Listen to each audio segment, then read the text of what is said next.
Olá, pessoal, sejam todos muito bem-vindos, muito bem-vindas a mais um Debate Pronto começando. Você já sabe, né? Você vai saber, o meu pedido é sempre o mesmo, o Debate Pronto, você clica, você compartilha, toca aí no sininho e manda esse vídeo para todo mundo, para que a gente possa chegar aí ao maior número de pessoas possíveis. Siga também a gente no Instagram, o Debate Pronto, também tem a gente no Twitter, e também você me segue lá, Fernando Schumacher Melo, para que a gente possa compartilhar esse conteúdo com o maior número de pessoas possíveis. E hoje nós vamos falar sobre diversos assuntos, sobre empreendedorismo, sobre advocacia, sobre gestão. Uma pessoa muito especial, a doutora Rafaela Strobel. É Strobel, né? Isso mesmo. Doutora, muito obrigado por ter vindo aqui, doutora. Fico muito feliz com a sua presença, viu? Fernando, eu que agradeço o convite. Estamos muito honrados de tê-lo conosco na Comissão de Gestão e Empreendedorismo Que da é OAB isso. Paraná. E eu, especialmente, de ter conhecido o teu trabalho mais recentemente, né, Sim. com a sua participação no nosso Congresso de Gestão e Empreendedorismo, como palestrante, e também por ter abraçado o projeto das mesas de debate, né? Foi muito legal, muito legal o projeto. Foi bem interessante. Fiquei fã do teu trabalho. Ah, eu sou fã do seu trabalho. A doutora Rafaela, ela é presidente da Comissão de Gestão e Empreendedorismo.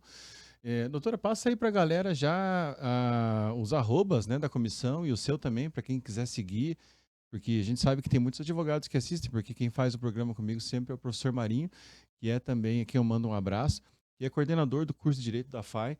Então, nossos alunos aí, enfim, galera do direito sempre acompanha. Então, a Comissão de Gestão e Empreendedorismo da OAB do Paraná, @CGE_OAB Paraná. O meu Instagram é strobel_dantas_advocacia. E no Instagram da comissão, normalmente a gente posta novidades sobre os eventos, palestras, temas relacionados à comissão. E de tempos em tempos a gente tem abertura do edital para advogados que tenham interesse em participar das comissões, né, e em especial da nossa comissão, possam se inscrever e venham participar. É isso mesmo. A gente vai falar bastante sobre a comissão, sobre os trabalhos da comissão, né? Mas antes eu quero falar um pouco da doutora, né? Conta pra galera aí, pra nós, pra todo mundo, como que a doutora começou. Uma dúvida não, assim, uma curiosidade, né? Sempre quis ser advogada, porque eu vou começar contando pro pessoal que eu nunca tive aquela dúvida que muitos têm. Assim, eu vou ser pedagoga ou vou ser veterinária, sei lá, vou ser agricultor ou vou ser professor de educação física, eu sempre me vi na área jurídica. Lógico, pensava às vezes até em concurso, depois a advocacia acabou, a vida me escolheu advogado, sou bastante feliz e realizado. Mas e a doutora, como é que foi? Eu, na verdade, foi muito por acaso. Eu queria ser dentista. Olha aí. E eu achava que fazer direito, a faculdade de direito, poderia nos dar mais informações sobre os nossos direitos, deveres, como você cuidar dos teus negócios, né, do seu consultório. Então, eu pensei assim, como uma matéria complementar, o direito seria uma boa opção, mas nunca me imaginei na carreira jurídica. E aí, Desculpa, a doutora ia fazer odontologia e direito. eu comecei a fazer os Hum, dois. Já. Aí fiz 6 meses das 2 faculdades. E aí eu vi que eu não tinha nada a ver com odontologia, que ser dentista não era para mim. E foi interessante, porque bem no começo eu já quis, ir para o consultório modelo, para ver Sim. como era, né, para sentir ali o dia a dia, né, do advogado do dentista, no consultório. E aí passados 6 meses, quando eu ia ter que então, agora, né, porque A eu doutora já fiz a foi para a prática. Curitiba. Eu fazia faculdade de odonto, Uhum, a prática de odonto de tarde, e uhum. de noite eu ia para Curitiba, para a faculdade de direito. Sim, eu também fiz Curitiba. E a Curitiba ela era semestral. E aí quando Sim, chegou no final, né, no começo do segundo semestre, que aí eu tinha que decidir, né, porque no momento ia começar a ficar puxado, porque o odonto normalmente era integral, né, então aí eu tive que decidir. E nesse momento eu não tive dúvidas que eu queria realmente seguir na carreira da advocacia. nenhum arrependimento. Nenhum Que arrependimento. maravilha. Inclusive é interessante porque alguns colegas meus de odonto que, começaram a fazer o curso comigo, eu encontrei depois e eles vieram me falar assim: "Nossa, eu terminei a faculdade de odonto e agora eu tô fazendo direito. Ai, que bom que você fez isso desde aquela época". Então é engraçado, assim. E me encontrei na Sim, advocacia. Daí já logo que eu comecei no segundo semestre, já quis também ir fazer estágio, então comecei, fiz Procon, fiz defensoria pública, juizado especial, então comecei aí já conhecendo, me ambientando, assim, e tipo, super me encontrei. Então, mas você teve, assim, alguma inspiração para essa carreira da odontologia no primeiro começo? Sua mãe, seu então, na pai? verdade eu tinha um tio que era dentista, e assim, eu era muito próxima a ele, e eu sempre ia no consultório com ele, né, e vivia um pouco, assim, esse ambiente. Uhum, Então eu achava que era isso que eu queria fazer, entendi. mas na prática não foi bem isso. Ah, não, porque eu jamais faria, porque eu vou, lógico, por obrigação, faço todos os cuidados, enfim, as manutenções, mas eu detesto dentista. Eu acho É, muito ruim. eu assim, tenho Vou uma por certa obrigação. simpatia, eu continuo gostando dos dentistas que eu conheço, assim, que eu já frequentei, nunca tive nenhuma experiência traumatizante, mas realmente não tinha nada a ver comigo. Ah, pra mim toda experiência é traumatizante. Ir no dentista é traumatizante. Ah, mas a doutora fez Curitiba, eu fiz Curitiba também.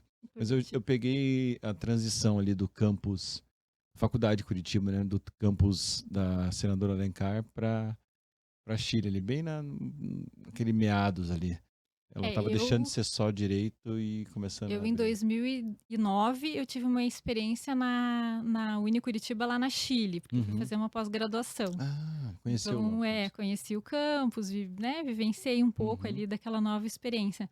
Mas, eram 2 ambientes, 2 mundos completamente diferentes, né, os Totalmente. saudosistas da Curitiba do centro Sim. lá, né. Ah, era muito legal. Eu gostava muito. Eu pude viver os dois, assim, e a do campus dali do Curitiba. Agora também é até meio triste, né? Passar por lá. Não sei se a doutora passou ali. Tem nada, né? Tem um Vai descampado ali sair agora. um prédio gigante, né. Lembro até que teve até um movimento dos antigos professores, né?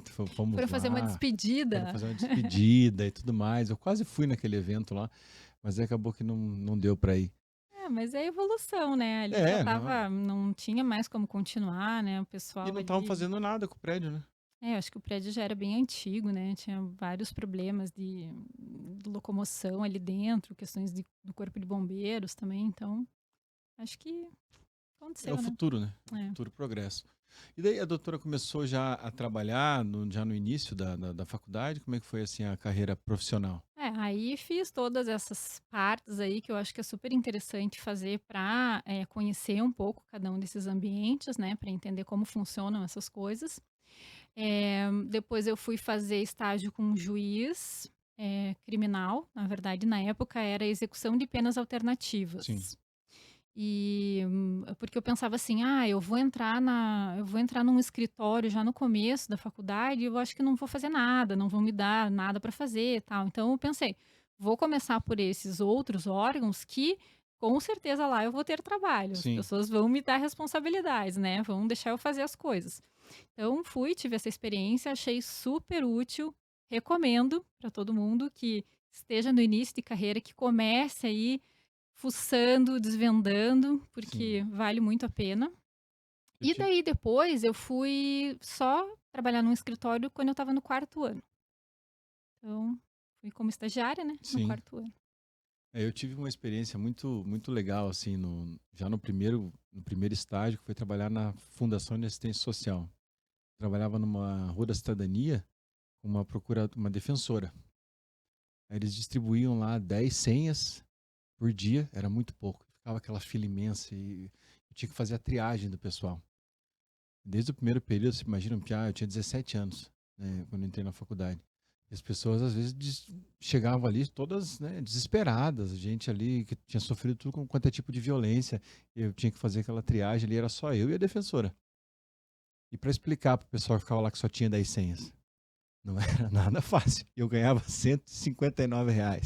Eu nem lembro quanto era a bolsa estágio na época. Mas eu tive também essa experiência na defensoria pública de atendimento ali com Eu acho muito engrandecedor. foi bem legal. Até para, assim, vivenciar, né, de verdade o que que é você Sim, ser um advogado, né, o impacto que você causa na vida das pessoas.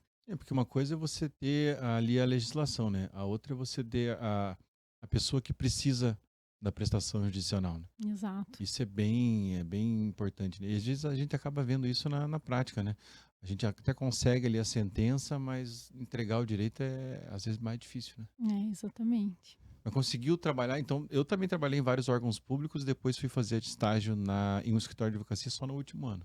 Eu fui também quarto ano, daí fui para um escritório que, na verdade, na época foi sensacional para mim, assim, porque eu fui Ah, eu super achei que bem era ser tipo acolhida. escraviário, assim. Eu fui Não, escraviário. nossa, nossa, aprendi demais nesse escritório, era muito bom, assim. As pessoas eram legais, tive uma super experiência. Até a gente brinca, né, escragiário, mas eu não tive essa oportunidade. Então, mas assim, é aquele negócio, né? Você tem que fazer o teu papel, tem que Sim. cumprir ali o que você tem que fazer, tal, mas assim, Não, mas é bom, tem que achava levar um muito bom. chicote ali, é bom. Quando você se aprende, é se correr Claro, atrás, né? é. Aquele negócio que tinha, assim, uma coisa que eu lembro bem. Era o fórum era, físico, tudo físico Sim. ainda, né, e aí a gente saía do escritório com uma agenda no papel, assim, né, um monte de folha do CPJ lá, Uhum. e a gente chegava no fórum. E aí o que que tinha que fazer? Como tinha um elevador, na época lá o fórum era, sei lá, 11 andares, e daí o pessoal ficava esperando o elevador, fazia fila no elevador, a gente subia de escada, ia até o último andar da escada, e daí começava a descer Sim. Pra para otimizar, né? otimizar, e porque aí nas varas lá de cima ainda tinha pouca gente, porque quem subia de escada e não pegava o elevador ia, tipo, nos andares de baixo, né. E a gente fazia o contrário, ia lá em cima e descia, já as primeiras varas lá em cima já estavam vazias, assim, então você já chegava, já perguntava as coisas que você precisava saber, e tal.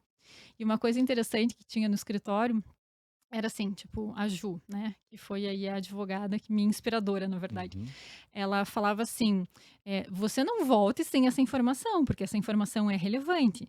E aí você começava a entender: "Não, mas por que que é Nossa, relevante?". era uma batalha, né? O advogado falava pra você. Não sei se o pessoal tem isso ainda, acho que tem um pouco, né? Os estagiários. Eu acho que não deve ter Não. mais, né, O porque hoje em dia é advogado tudo falava pra você assim: online. vá lá e fale com o juiz, ou então consiga aquele documento. Nossa senhora, era uma E batalha. não volte sem o Não volte documento. sem o documento. Você tinha que dar teu jeito, É. né. E isso foi legal, assim, porque você aprende, né, a se virar, negociar, argumentar. Então foi muito legal. E tinha umas disputas do tipo assim, né? Ah, não, não, não. Ah, chegava na vara, e o cara do balcão, né? Como se fosse uma repartição, vamos lá, né? Eu quero ver processo tal. Chegava lá com autorização, né? Entregava a autorização. Daí a funcionária dava, não, não pode ver o processo. Não, mas o processo é público. Não, senhor, o teu advogado não tem procuração nos autos, mas é público. E É. ficava lá batendo boca com Não, então com a me dá uma funcionária. certidão que você não Nossa, vai me dar, porque se exatamente. você chegasse sem a certidão lá, você levava bronca no escritório, "Mas como? É. Eu não falei que era pra você olhar?". E às vezes era um estagiário também, como você, só que tava do outro lado do balcão, né? Não, e quando você falava em certidão, daí o pessoal: "Ah, não, então espera aí, deixa eu ver", porque eles não queriam dar a Não, certidão, não, né, não eles só estavam com queria. preguiça talvez de Sim, procurar o processo, né. exatamente. Porque ficava assim pilhas e Pilhas e pilhas, né? pilhas. Eles só olhavam assim aquela pilha. Não, eu não vou pegar o processo Uhum. por ser de estagiário aí. É. Não sabia nem por onde É, começar, né, era muito engraçado isso. Então, evoluímos bastante, né, os muito, processos muito. eletrônicos aí trouxeram uma tranquilidade, uma facilidade em Imensa. todos esses fatos aí. Muito. Até o balcão virtual, nessa semana mesmo eu tive que entrar para falar Uhum. para pedir uma agilidade numa certidão, que eu também advogo, né? Então eu continuo advogando, né? Super. Super. Então, aí você vai no balcão virtual, conversa lá, tá aqui o processo virtual, transmite a tela, não tem mais esse deslocamento, é uma facilidade imensa. E é engraçado porque essa semana, na sexta-feira passada, eu tive que ir na vara de família para pegar um documento, e era um Aham. documento físico. E daí fazia muito tempo que eu não ia lá. Aí eu cheguei e olhei tudo vazio, sem ninguém, Não assim, só tem. tinha o guarda, a moça da recepção. Aí eu cheguei, meu Deus, até comentei com quem estava comigo, falei assim, meu Deus, isso daqui antigamente Era uma era feira. Era lotado. uma feira. Lembra? O juizado especial, então, nossa Sim. senhora. Ficava aquele mundaréu de gente, o cara pregoando as partes, assim, se você titubeasse ali, não prestasse atenção, chamavam teu nome e É, e era capaz de e levar uma era e revelia. era tudo no papel, né, não tinha nenhuma telinha lá, né. Não, tudo no papel. Eu fazia meu primeiro trabalho como advogado, segundo, na verdade, foi num escritório de massa para TIM. A gente Uhum. fazia processo da TIM, todo o recurso, todos os recursos do Juizado Especial do Paraná. A gente fazia muita peça por dia, aqueles troços de massa mesmo, sabe? Fazia salsicha. Era como a gente fazia as contestações lá. Porque era muita petição. E a gente ficava a tarde inteira fazendo audiência, fazendo morava praticamente no Juizado Especial Civil. Morava no Juizado Especial Civil. Mas a gente aprendia muito, né? Aprendia muito nessa advocacia de massa aí. Tu teve essa oportunidade? E não tinha inteligência artificial, né, para Não, ajudar não nas tinha nada. edições, Não, e era no livro, para né? organizar, né, os Não dados. tinha muito Google, não tinha nada disso. Eu lembro também que a gente tinha que procurar jurisprudência no tribunal, a gente ia na biblioteca do tribunal Meu procurar Deus do céu. jurisprudência nos livros, né. Não tinha Jus Brasil, não tinha nada disso. É. E daí, doutora, como é que foi o seu contato com a OAB? Como que a doutora se Então, aproximou para da OAB? Eu vou fazer parte da OAB, eu quero fazer parte da gestão. eu sempre, ficava de olho, né, no que Uhum. acontecia na OAB, mas antes a gente tinha uma situação um pouco diferente, né, você tinha que ter meio que, um padrinho para entrar na OAB, para participar de algumas coisas, né. Uhum. E aí, num determinado momento, a gente teve uma proposta diferente, que foi até numa comissão inovadora, que era a Comissão de Inovação e Gestão. E aí, nessa Do DEDA, oportunidade do do DEDA. DEDA, né? Eu já entrei sendo do DEDA, mas Uhum. talvez tenha até tido outros presidentes anteriormente, né, não sei. Mas nessa oportunidade eu tive então, a chance de começar a participar de uma comissão. Sim. E, em 2016 eu tinha feito um curso na FAI, que foi o primeiro curso que eu fiz, fora da área da advocacia, do direito, né, para Uhum. estudar outros temas que não o direito material em si, Sim. e era um curso de liderança integral. E lá eu tive, assim, uma oportunidade de estudar sobre diversos outros assuntos e outros temas que me abriram a cabeça, né. E aí eu comecei a pensar, tinha uma aula que era muito legal, uma matéria que era de futurismo. Então Qual que é era o uma professor, você ciência. lembra? Ai, já vou lembrar, tá na ponta da língua, mas já lembro. Rui Santana, Rui Santana, tá, não lembrei. futurismo. E aí a gente aprendeu, né, que na verdade é uma ciência isso, né, tem toda uma metodologia, e tal. E eu pensei: "Nossa, tá aí, eu quero começar a estudar temas relacionados à tecnologia e inovação voltados para o direito". E aí tinha a comissão do DEDA. Então Sim. eu entrei na comissão, comecei a me inteirar dos assuntos, né, e trabalhar com as coisas que aconteciam lá. Então, foi uma comissão muito democrática, né, porque se você tinha algum projeto, algum interesse, alguma coisa, você podia propor, tinha ajuda para desenvolver. Então eu me encontrei lá e comecei a fazer esses projetos. E aí, agora nessa última gestão, o Deda me fez aí um convite, né, acho que provavelmente ele pegou a chancela aí das outras pessoas lá, né, mas ele Sim. me fez o convite para então eu assumir essa comissão, que agora tinha sido dividida, né, e ficou então a comissão que ele presidia foi dividida em 2, porque a gente já tinha muitas pessoas na comissão, tinha mais de 150 pessoas, Na de inovação né, de e inovação e gestão. gestão. E daí ela foi dividida. E daí ela ficou comissão de direito digital e LGPD e comissão de gestão e empreendedorismo. E aí eu fui convidada para Ah, assumir a presidência da comissão de gestão e que empreendedorismo. legal. E A de inovação com esse nome, então, não tem não tem mais. mais, não, ela foi dividida. E aí tem a de direito digital e LGPD, que o Rafael Agens, que é o Uhum. presidente. Ele foi E dar uma palestra no curso de empreendedorismo para mim lá muito gentilmente ele foi na numa, FAI? numa turma da FAI. Aham. Ai, que legal. Ele é muito É um querido, especial, é um é. querido. E aí, seguindo a mesma lógica que o Deda usava na comissão dele, eu tentei implementar na nossa comissão, né. Então, com essa questão de sempre, valorizar os membros da comissão, incentivar que participem, que Sim, desenvolvam projetos. E acho que está dando certo, tá dando muito porque certo, porque eu gosto muito do jeito que você conduz, um jeito assim, é com firmeza, mas é com jeito, com leveza, né? Então, deixando todo mundo participar e o pessoal se sente à vontade para participar e dar as ideias e se sente em parte, né? Isso aí é muito bom, tem que ser assim mesmo, né? porque o Tem que ativar o objetivo é criar pessoal. uma comunidade, né, para que as pessoas também, se dediquem. Lá é um trabalho voluntário, então É, você tem que ter prazer de sim. estar fazendo aquilo, né. E eu não sei se você. Vou chamar você, fala com o doutor, você me Claro. chama de você. Porque eu também, por conta da FAI, eu sempre comecei lá lecionando processo civil, né? Aí, por conta do mestrado que eu fazia na área de ciência política, eu comecei a estudar mais dados por conta do meu mestrado. Aí tomei conhecimento de alguns softwares e tudo mais. E aí fui chegando na tecnologia, descobriram que eu tinha essa vertente e tal. Ah, Fernando, vamos dar aula de empreendedorismo então aqui no curso de Direito? Vai. Eu comecei a lecionar lá, deu super certo, fiquei um tempão dando aula de empreendedorismo.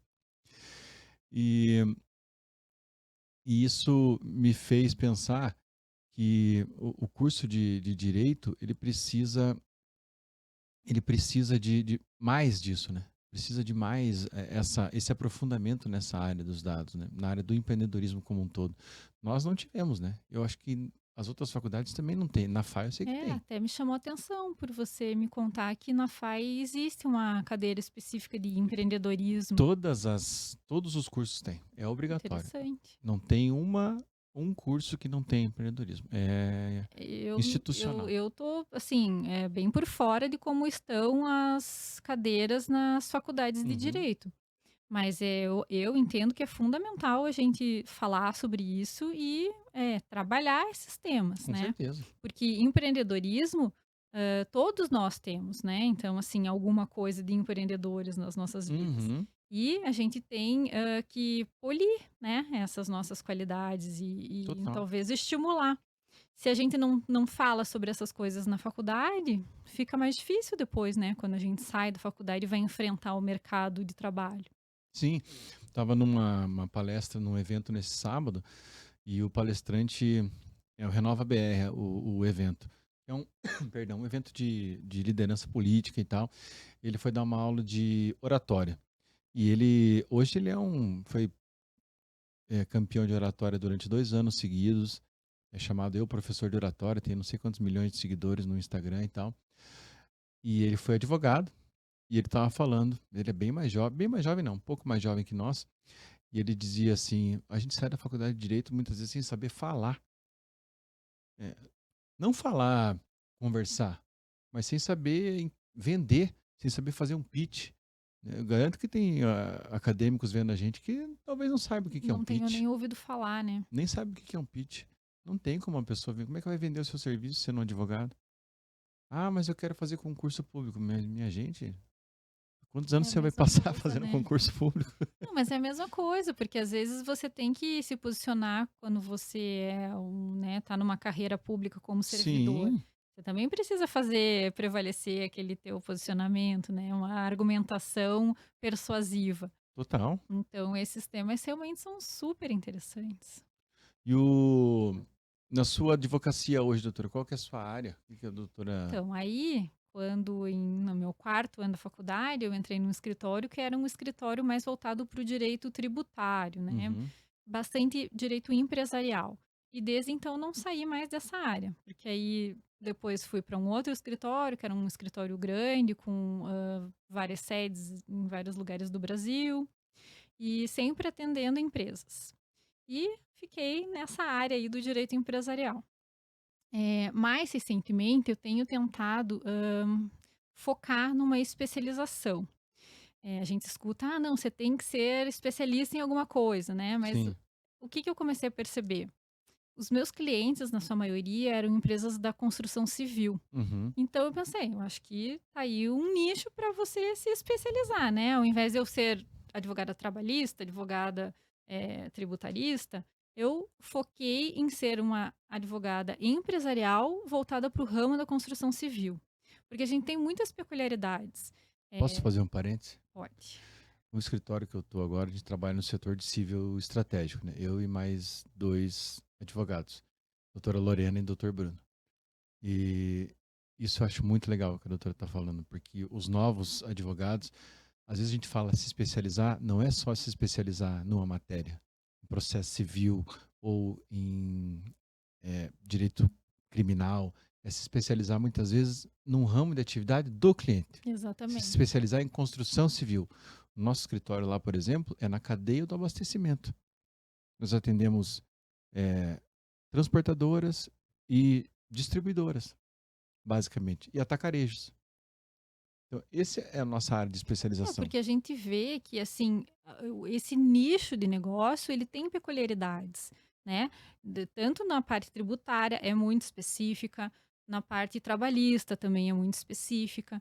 Então, você se aprofunda nesses ramos voltados para aquele modelo de negócio, Sim, né. Então é diferente de você: "Ah, não, tributário", mas tributário é enorme, tem muita coisa para você falar de tributário, para você estudar de tributário. E no exatamente. escritório que Tributário eu para quem, né? sim, no escritório que eu trabalhava, logo que eu me formei, assim, era tributário, tipo, muito tributário, né, tributário na veia. A gente até, tinha aula de contabilidade para complementar a formação. E assim, é aquele negócio que você não tem um minuto de paz, porque a lei, né, a lei do direito tributário, ela muda todo dia. Você vai Uhum. dormir a uma, você acorda, já tem outra coisa. Então E tem assim lei, portaria, norma, regulamentação. exato, muita coisa. E aí você tem que então focar e focar nisso, né. Tá, tudo bem, você pode focar nisso.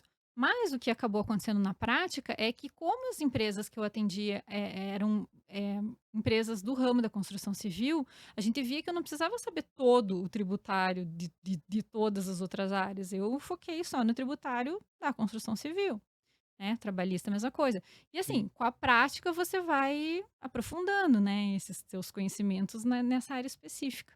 Então, foi isso que acabou acontecendo comigo. E hoje atua mais então na área da construção civil. Os clientes são da construção civil. É, e aí, na verdade, a gente está falando em problemas que a construção civil pode ter com os seus clientes, com os seus fornecedores, com as obras privadas, obras públicas. Então, tem assim, as ramificações do que pode Sim. acontecer, né? Pode vir problemas dos clientes que ela tem, dos fornecedores, com o próprio poder público, que são as normas tributárias. É, e também assim, porque as empresas elas às vezes atuam para construção privada e às vezes para construção pública, né. Sim. Então, contratos administrativos, Licitação. licitações, é Já isso atua aí. nessa área administrativa das licitações? Sim, aham. É uma área que a doutora gosta? Na verdade eu acho que é uma das que eu mais gosto, porque eu até tive, começo, né, da minha carreira, eu tive uma oportunidade de ser assessora jurídica de alguns órgãos da administração pública, então também conheci um pouco o outro lado do balcão, né, de Qual você órgão que a estar. doutora trabalhou? Eu trabalhei na Secretaria de Saúde do Estado, depois fui para a Hum, Secretaria de Educação, e sempre trabalhando com esses temas voltados a contratos administrativos e licitações. Então também foi uma experiência muito boa, assim, né, sim. de conhecer a 866, né, na época, e ter atuado, assim, bem fortemente do lado de cá, né, organizando licitações. E aí depois quando, voltei para a iniciativa privada, atendendo então essas empresas que participavam de licitações, aí vendo pelo outro lado, né. Então foi legal, uma É, experiência já boa. que a doutora abriu essa oportunidade de a gente falar sobre esse meandro público, digamos assim, né?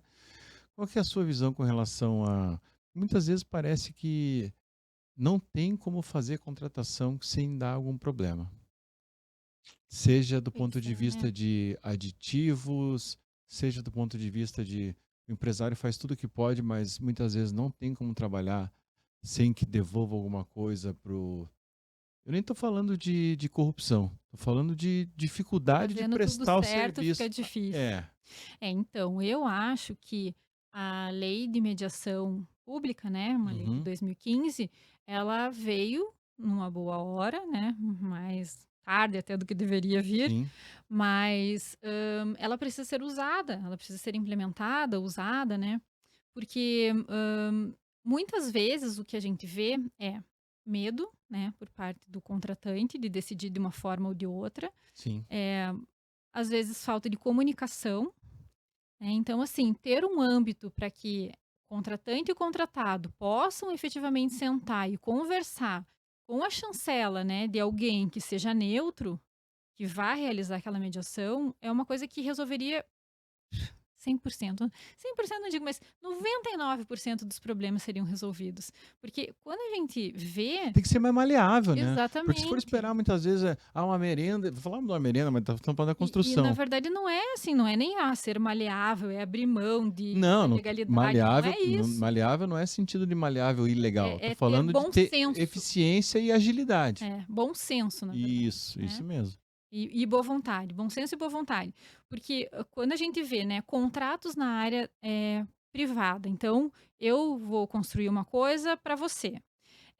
A gente tem algum problema, a gente senta e a gente conversa e resolve o problema, porque o interesse maior é ter a obra pronta, não é Uhum. discutir quem tem razão, qual é a posição que deve prevalecer. Sim. E na administração pública, muitas vezes, a gente vê que os contratantes, eles não têm nem essa vontade, porque eles têm medo, talvez, de sentar e de serem vistos como pessoas que estão fazendo coisas erradas. Sim, e muitas vezes eu acho que falta até publicidade, porque se fizesse assim, fizesse com a publicidade necessária, chama lá o Tribunal de Contas, que é muitas vezes quem vai fazer uma ação para fazer as pessoas prestarem contas, dá a publicidade necessária, ó, tá sendo feito isso, precisamos acertar aqui, acertar ali, sem ter medo, né? Porque é isso mesmo que a doutora falou, a pessoa às vezes fica temerosa de, não vou fazer isso aqui, eu sei que é pelo bem, Mas eu mas eu não tenho vou me medo, arriscar. exatamente, eu tenho medo. Isso depois, ainda mais, né, desse episódio da Lava Jato e Sim, das empresas aí da construção e de muitos servidores.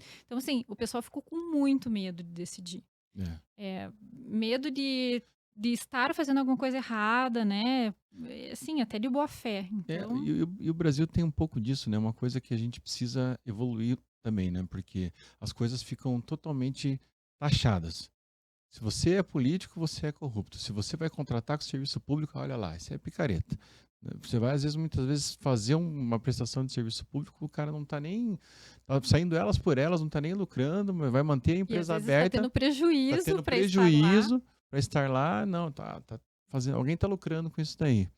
É preciso ter mais, a população mesmo também encarar com mais sabedoria, isso, né? Serenidade, esse tipo de coisa, né? Eu acredito que a nova lei de licitações, ela vai talvez tentar resolver Já muitas tá em vigor? coisas. Não, né? Já. Já, né? Aham. É. Ela vai, assim, é uma expectativa que ela dê resposta para muitas dessas questões que, né, eram, assim, abertas anteriormente.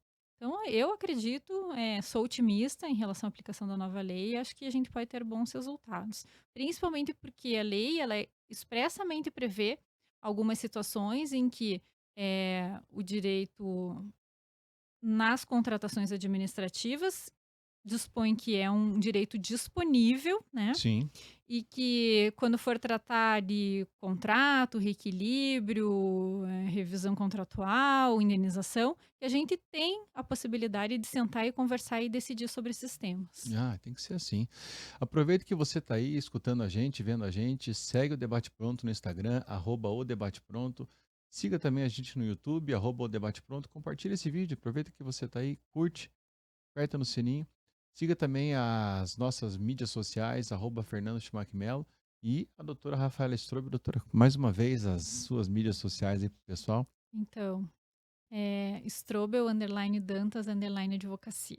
E da comissão, Comissão é @CGE, underline OAB-PR. maravilha. Vamos falar do Poder Judiciário, tá? Vamos tocar nesse vespeiro aí? Vamos, claro. O que a doutora. Eu tenho uma opinião, mas eu quero ouvir primeiro da doutora. Eu gosto que o Poder Judiciário merece todo o nosso respeito, mas também merece, em alguns pontos, críticas. Com relação à morosidade, com relação a, muitas vezes, valores. Enfim, o que a doutora pensa com relação ao Judiciário do ponto de vista da advocacia? Assim, quais são as maiores dores que o advogado encontra do ponto de vista do Judiciário? Eu acho que esse ponto da morosidade a gente pode colocar, né, como uma questão, mas assim, as experiências que eu tenho tido em, assim, raras exceções, os processos realmente impactam. Na verdade, assim, é o contrário, né? Raras exceções que os processos não andam. Sim. Porque, assim, depois que a gente teve a digitalização, eu achei que as coisas ficaram muito mais céleres, Ah, bem mais, bem mais. né? Então, antigamente a gente tinha realmente muito problema de processo parado. Então, agora tem alguns casos, algumas varas que são mais eh, demoradas, né? E que Eu lembro tem alguns problemas, assim. Não, desculpa. Eu lembro de despachos de doutor, por favor, devolva o processo. Lembra que tinha, muitas vezes o advogado ficava com o processo e a intimação era Ah, para eles sim, devolverem. aham. Doutor, o senhor Devolve está em com. Devolve tantas tantos. horas, 48 horas. Sob pena de multa, porque os Sim, advogados ficavam com os processos em carga e não devolviam. tinha isso Às vezes nem também. era má fé, era porque o processo ficava lá, Esquecia. esquecia. Meu Deus. Não. Hoje a gente não tem isso, mas eu Não. acho assim, tem muita coisa que, a tecnologia pode ajudar, né, então eu sei que já existem vários projetos aí para incentivar cada vez mais que, a tecnologia, faça com que os processos sejam agilizados. Sim. Inclusive eu vi uma entrevista esses dias, não vou falar de quem, mas porque eu esqueci o nome, mas era um dos ministros, estava falando que inclusive existem projetos para que sejam feitos resumos. É o Barroso. O Barroso, foi o Barroso.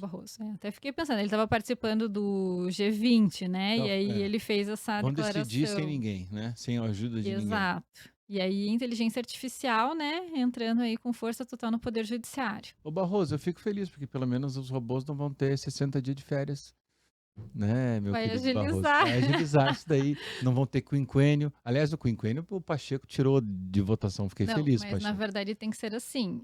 Vão preparar as minutas e aí Alguém vai assinar, né? desembargadores, juízes, né, ministros vão ter que fazer uma revisão Sim, desses, né, desses conteúdos.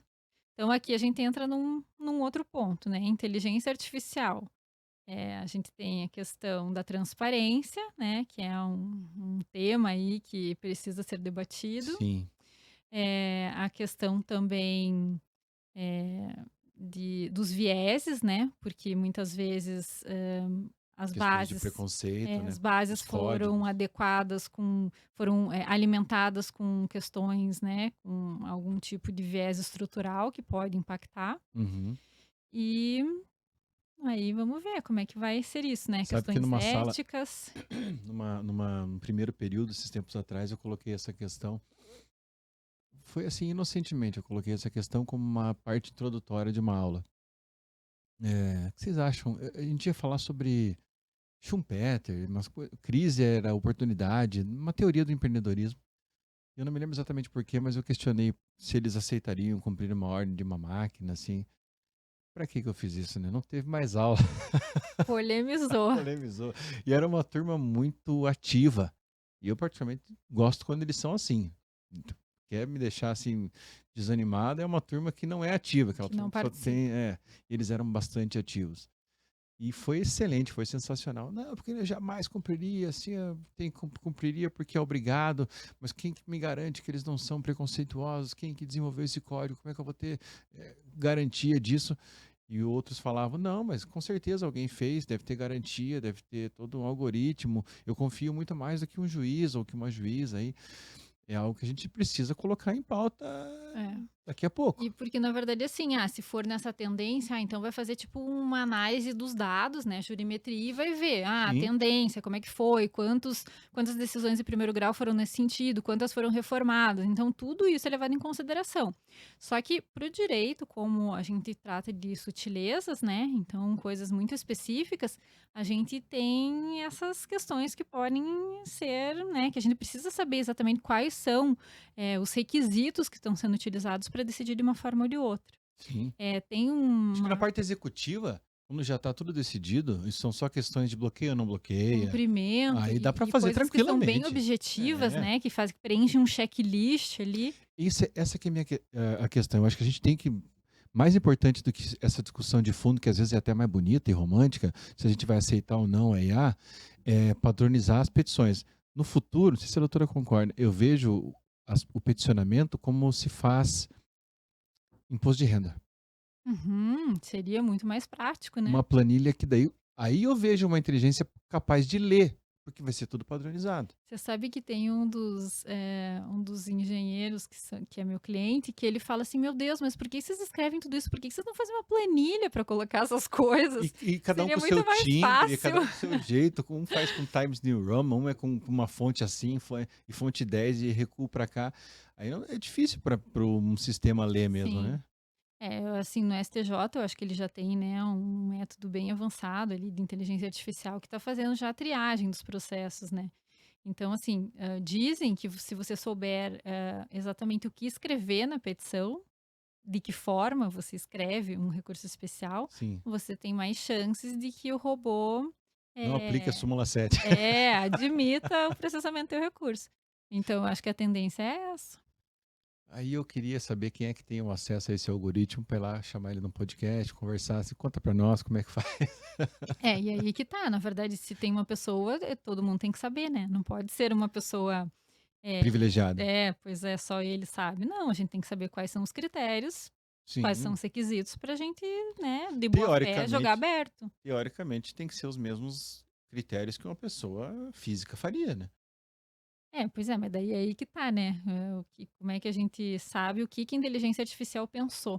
E Sim, nesse ponto, né, a gente fala que para o direito é difícil, mas se a gente for aplicar a inteligência artificial para a área da saúde, é muito mais fácil a gente aceitar uma decisão de inteligência artificial do que no direito, né? Como você provocou sim, os teus alunos. sim. Então, por exemplo, para diagnóstico de câncer de pele, a Já tem inteligência já? artificial vai lá e ela a gente não sabe exatamente qual é o critério que ela usa, mas ela identifica que uma determinada mancha tem tantos por cento de propensão de ser um câncer de pele. Quando você vai investigar e analisa, a inteligência artificial acerta.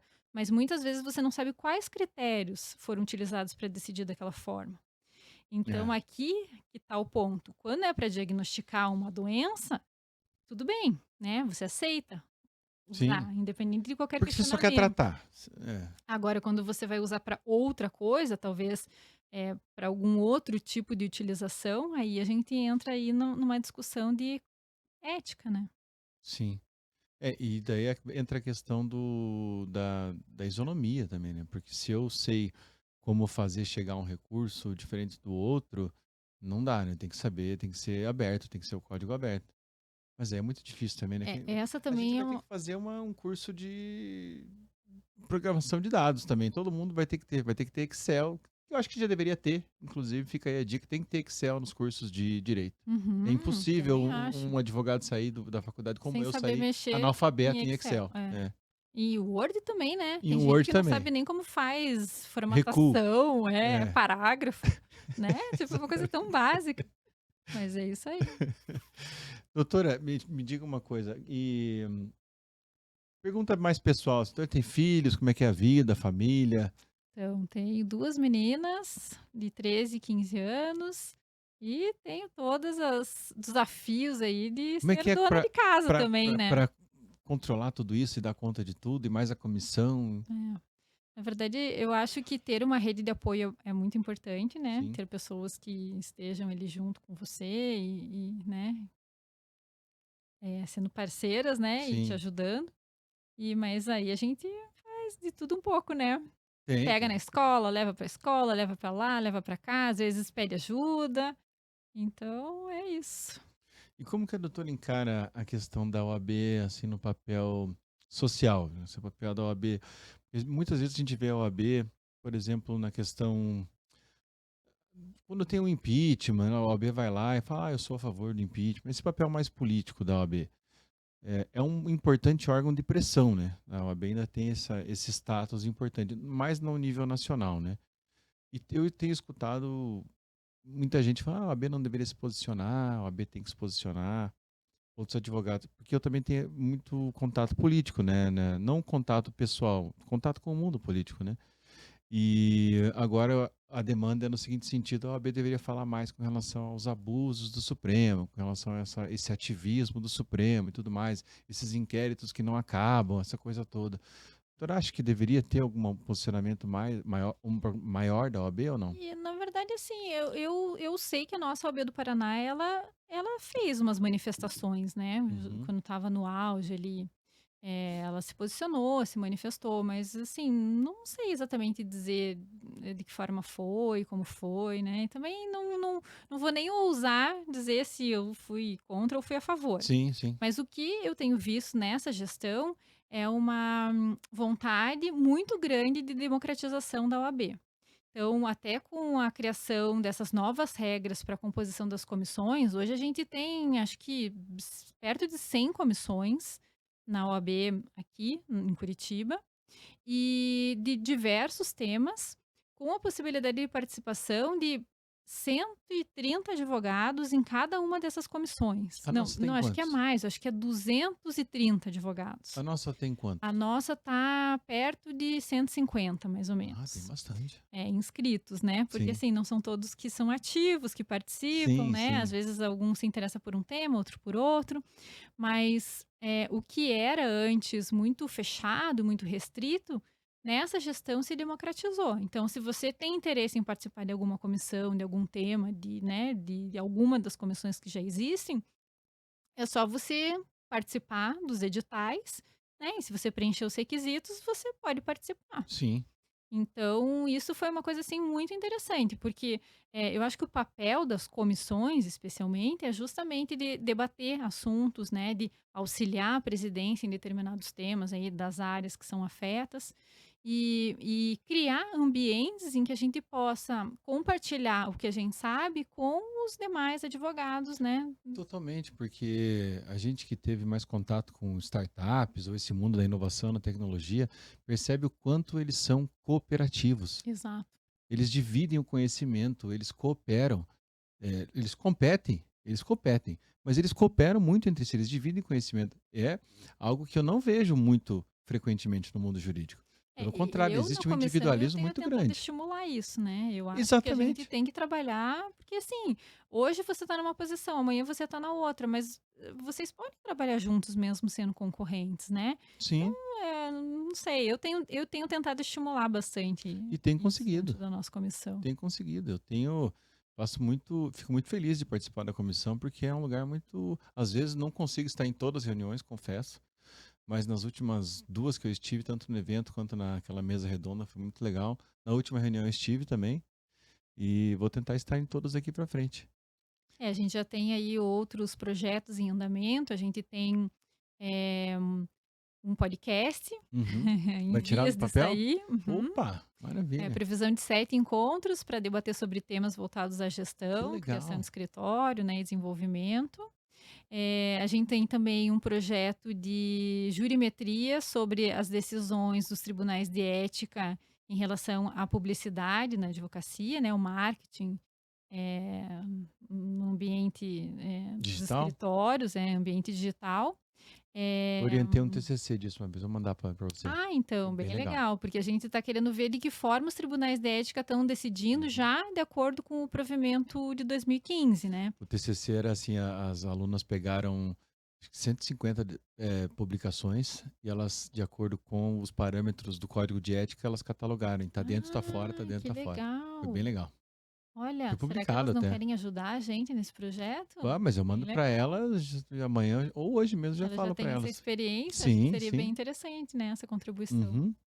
E aí a gente tem o projeto das mesas redondas, né, que o próximo vai ser sobre branding jurídico, então construção da marca, a importância da construção da Sim. marca.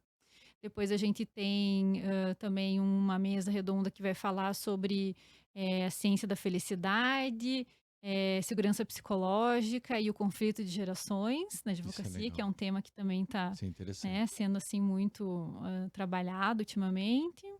Por mais que eu já seja da geração que está se conflituando com a geração nova, né? Isso É. dói um pouco, mas ok. Não, mas assim, na verdade existe um estudo que diz que vão ter, ou tem já, né, 5 gerações no Já mercado temos, de né? ca no mercado Porque de trabalho, minha, trabalhando de forma simultânea, e isso gera um choque, né, então minha mãe, sei lá, vamos pensar, nossas mães, 60, 70, nós, aí alguém de 17, sei lá, 20 e poucos, e alguém de 19 entrando, exato. 17, são várias. E o avanço tecnológico não é mais igual a 30 anos atrás, que a É. pessoa passava a profissão inteira com aquela mesma tecnologia. Não. Uhum. Hoje, se ela não avançar em 5 anos, ela está para trás. E na verdade agora, com essa inteligência artificial generativa, eu acho que a tendência é que em uma semana, se você não tiver antenado, você já fica de Fica para fora, trás, né. exatamente. Porque, meu Deus, isso daí realmente vai ser uma revolução. Vai. Como é que nós estamos de tempo aí, querida produção? Opa!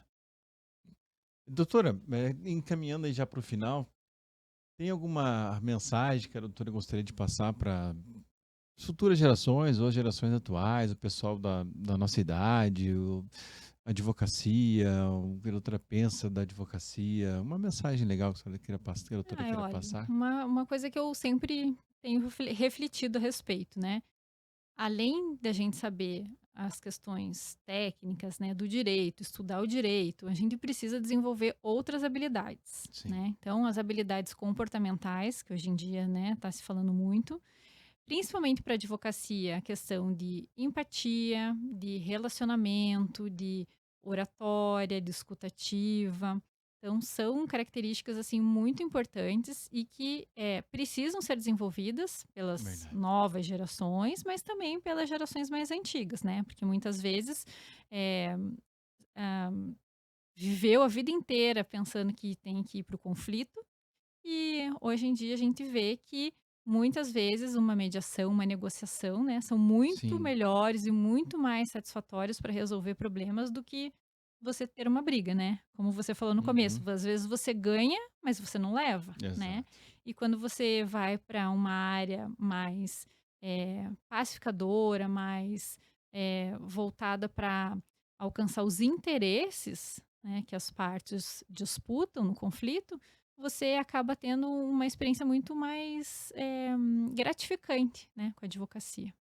E uma outra questão é estar antenado com as questões, de inovação, de tecnologia, aprender a usar ferramentas de inteligência artificial, né, de tecnologia voltada aí para a gestão do teu dia a dia, do escritório, para coisas que são repetitivas, né, que podem realmente Sim, preencher um checklist ali. Então, trabalhar com essas ferramentas de tecnologia voltadas para o direito é uma coisa que dá uma qualidade de vida muito maior, né, para você ter tempo para poder aproveitar tua família, né, momentos de lazer, as coisas boas aí que a gente tem que viver todo dia, né, e não só no final sim, de semana e muito menos quando você se aposentar, né. Então, sim. eu acho que é isso, assim. Não, tá certo.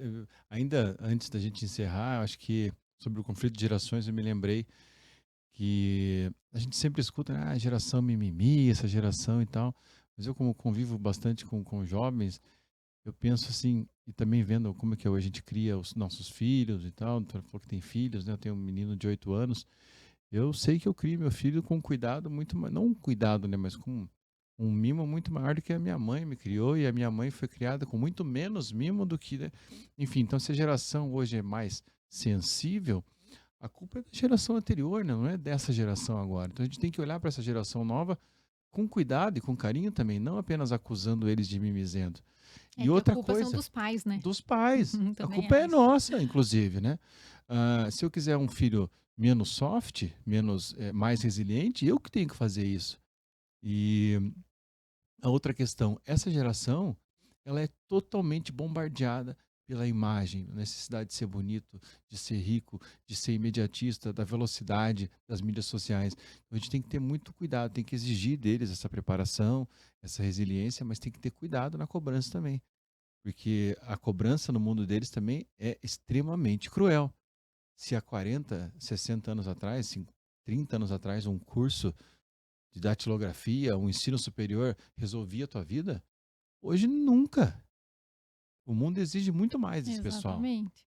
E os pais estão criando, seres dentro de uma bolha, né, porque se não Uhum. deixam, né, ir lá e quebrar a cara e fazer e tentar, não tem como, Tem que né. aprender a fracassar, né? Tem que aprender um Exatamente. pouco a sofrer, tem que aprender a dizer não. Exatamente. Realmente, a culpa é dos pais. Então a gente encerra concluindo que a culpa é dos A pais. culpa é nossa. Ai, ai.